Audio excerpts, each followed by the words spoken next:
এটা আমাদের প্রত্যেকের জন্য অত্যন্ত প্রয়োজন। আমরা যেন আমাদের মনটাকে, আমাদের চিত্তটাকে যেন গুরুর চরণে নিয়ে সংলগ্ন করতে পারি।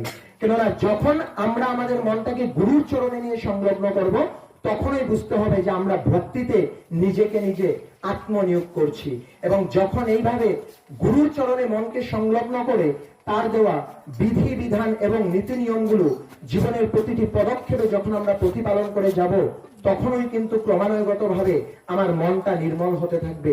এবং সেই যে আমি কিছু সময় পূর্বে বললাম যে মন নির্মল হওয়ার ফলে আমার চক্ষু নির্মল হবে এবং এই গোটা জগৎ, এই গোটা সংসার তখন আমার নিকট নির্মল হয়ে কিন্তু ভেসে উঠবে। তাছাড়া দ্বিতীয় পন্থা এই বর্তমান সময় আমি ভাবি আর কোনো কিছুই নয়।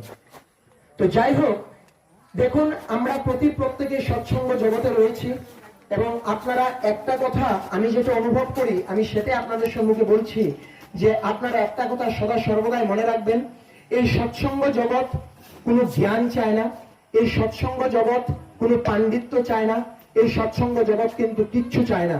এই সৎসঙ্গ জগৎ যদি চায় তাহলে একটা জিনিসই চায়, সেটা হলো আমাদের ভালোবাসা, আমাদের প্রেম, আমাদের প্রিয় পরমের প্রতি, আমাদের জীবনের যিনি জীবন আদর্শ, আমাদের জীবনের যিনি ইষ্টগুরু, তার প্রতি আমার ভালোবাসা কতটুক, তার প্রতি আমার অন্তর্নিহিত প্রেম কতটুক। সেই ভালোবাসা চায় সৎসঙ্গ, সেই প্রেম চায় সৎসঙ্গ।